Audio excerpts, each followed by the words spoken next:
unreasonable or unlawful? Kind of both. Well, if somebody has a gun, they can enforce the illegal. If that's why people commit armed robberies, because George Washington said firearms put teeth into the Constitution. The reason why I'm such a strong Second Amendment advocate is the Second Amendment exists. The Second Amendment exists for two reasons. One, to ensure your right to protect you and your family. And two, to protect you against the abuse of authority. Now, I've talked to a lot of people who are libertarians, social conservatives, socialist, communist, liberals. They're not part of the mainstream of political parties. And I say, what is your path to victory? How do you accomplish what you want to accomplish? Because I hear from people all the time who are mad and they're upset and they just, but they don't have a path to achieving victory. Now, when you have all the folks in the military chain of command, by tradition, that have acquiesced to the federal government's authority to take control, we're not talking about all the National Guardsmen and the head of the Iowa National Guard saying, Governor, we're going to stand behind you with our guns. In which case, the federal troops come in, and if we can get the Nebraska and Minnesota militia to join us, we shoot each other. But we're not talking about that scenario. We're not talking about Virginia circa 1860, where the Virginians and South Carolinians and Georgians all lined up their guns opposite the federal government. This time around, when Dwight Eisenhower federalized the National Guard, they went behind him and pointed the guns at the governor of Arkansas.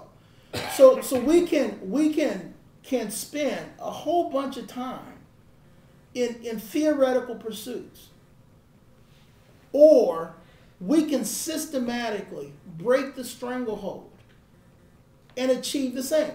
I support allowing money to follow to the academic center of the parents' choosing. Once upon a time, I support allowing money to follow to the academic center of the parents' choosing. So if a parent chose to send their kid to Central versus North, the money would follow. Or if there was an independent academic environment created, let's say the University of Iowa came into Davenport and said, we're going to create a high school for all those kids who are born because the district has dummied down their curriculum, and they competed, they would get the check. Or if a group of parents issued a request for proposal to create a school, and they went out and got an MIT to come in and create an advanced science academy, they get the check. Now, I've had people on the left, right, and center, when I've showed them how that works, said that's a great idea. But once upon a time, when you use the term voucher, people went on sides. And I think the reason people use terms is because that way they really don't have to explain how it works and the impact. One of the advantages I have is I can sit down and whiteboard. When I say I want to, like people said, how do you begin fixing education? I fired 10,000 people. That's how I start. So I deploy that great American tradition called the pink slip. But I also can show where I fired those people and then what I do with the savings. When I talk about restructuring government. So as we start talking about becoming a sovereign state again, right now we're not a sovereign state. Right now we are a ward of the federal government. That's the reality. The federal government funds Iowa. They underwrite our economy. We don't function as a sovereign independent entity. And so just standing up and saying, you can't take our troops to Afghanistan, well, stop us. Now here's the reality of the law of the social jungle. If I got a gun and I walk into your refrigerator and take your ham out of your refrigerator, if you can't stop me, I'm going to take your ham. This is part of the reason why I talk about how we actually began fixing the state and not just fixing government or the economy or education. Because there are things that are legal, like gambling, and there are things that are illegal, like dope. And folks do both. And just saying something's wrong doesn't stop people from doing it. I mean, you know, and I see a lot of good and decent people who who are just like, but it's wrong, they shouldn't do it. Well, power exerts itself. And as Frederick Douglass said, power concedes nothing without a demand. You know, if you look at the abuse of the citizens, it is directly proportionate to what they allow themselves to be abused. The limits of tyrants are prescribed by those whom they oppress. Now, you can't just end that kind of tyranny with rhetoric. You end it systemically. You end it by attacking systems. So how do we begin creating a free Iowa? Well, we have to take back our education system. That's why we have to change the way we fund it. That's why we have to opt out of a No Child Left Behind. Well, you've looked at the financials very heavily here. Yes. Can we support ourselves without this federal government money? I feel we can. Oh, absolutely. The Department of Education. Are you talking about I'm specific? talking about all. I would say this, that there are areas where we can immediately opt out of, and there are areas where we transition out of.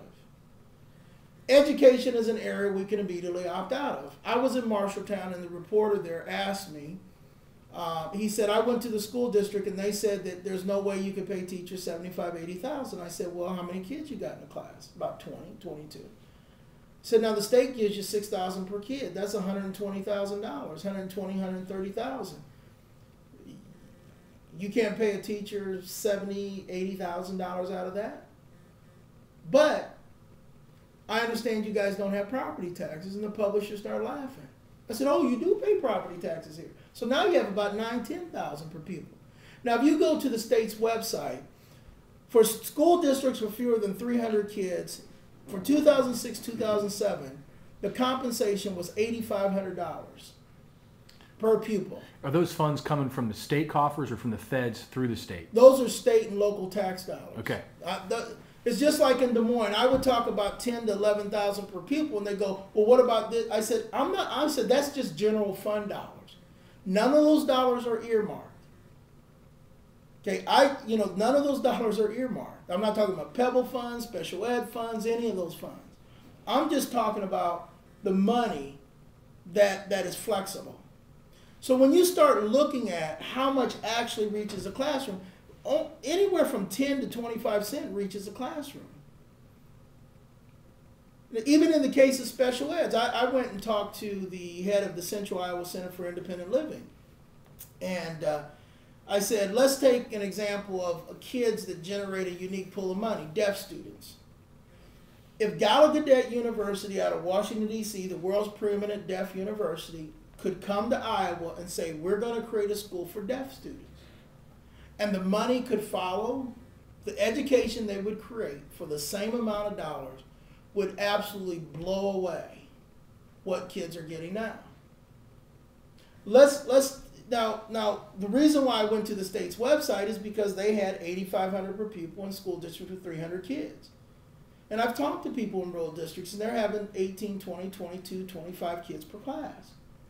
So let's say we only have 15 kids in a class in a rural district. Well, in 2009, they're paying that teacher $30,000 to $40,000. So in 2006, you're generating $130,000 for 15 kids, and in 2009, you're paying a teacher $30,000 to $40,000. And you're telling me you can't afford to educate? Well, the reason is because you got 3 principals and a superintendent in a school district with 400 kids. So I want to fire them. And I don't see the, up the road here. We had a school district that contracted with the Mississippi Bend AEA over in Bettendorf, their superintendency. Now this was a 6-figure multi-staff function. They contracted for $14,000 because by law the AEAs can be superintendents for administrative purposes.